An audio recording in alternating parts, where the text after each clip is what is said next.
ఇక హైదరాబాద్ లో కొత్త ఆటోలకు మరోసారి బ్రేక్ పడింది. ఎంప్లాయ్మెంట్ దొరుకుతుందని ఆశతో ఉన్న వారికి నిరాశే మిగిలింది. నగరంలోకి కొత్త ఆటోల ఎంట్రీకి సంబంధించి గత గవర్నమెంట్ ఇచ్చిన జీవోకు అడుగడుగునా అడ్డంకులే ఎదురవుతున్నాయి. దీంతో నిరుద్యోగులు ఆందోళన చెందుతున్నారు.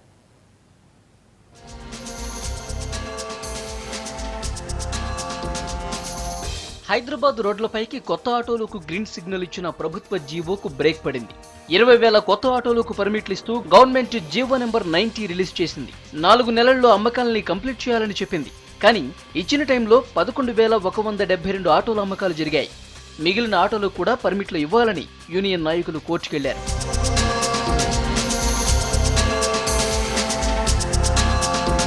కోర్టు స్ట్రిక్ట్ ఆర్డర్స్ ఇవ్వడంతో 120 రోజుల్లో మిగిలిన ఆటోలు అమ్మాలని ఉన్నతాధికారులను ఆదేశించారు రవాణా శాఖ కమిషనర్.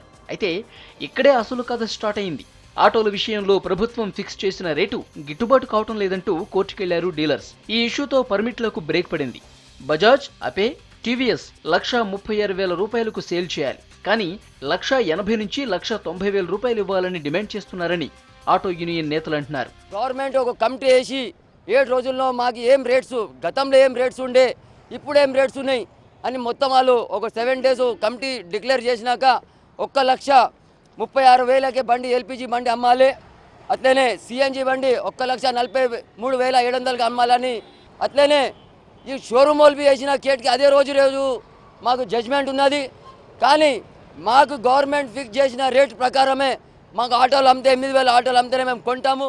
కొత్త ఆటోలకు పర్మిట్లను ప్రభుత్వం ప్రకటించగానే డీలర్లు, ఫైనాన్షియర్లు, బ్రోకర్లు జేబులు నింపుకునే ప్రయత్నం చేస్తున్నారని ఆరోపిస్తున్నారు యూనియన్ నేతలు.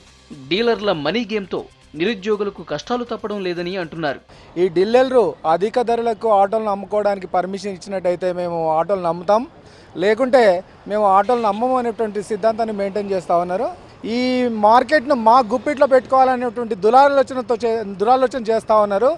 గతంలో 1,63,000, 64,000 వరకు ఆటోలు అమ్ముకున్నారు. అదే రకంగా ఈ రోడ్డు అంతకంటే ఎక్కువ దోచుకోవడానికి ప్రయత్నం జరిగింది. ఈ విధానాలకు వ్యతిరేకంగా మేము ఎన్నో పోరాటాలు చేయడం జరిగింది, వాళ్ళని రిప్రజెంటేషన్ చేయడం జరిగింది. పర్మిట్ల ఇష్యూపై డీలర్లు, ఆటో యూనియన్లు కోర్టుకెళ్లడంతో దీనికి మరొకసారి బ్రేక్ పడింది. దీనిపై ఈ నెల 19న తీర్పు రానుంది. ప్రభుత్వమే తమను ఆదుకోవాలని కోరుతున్నారు ఆటో డ్రైవర్స్.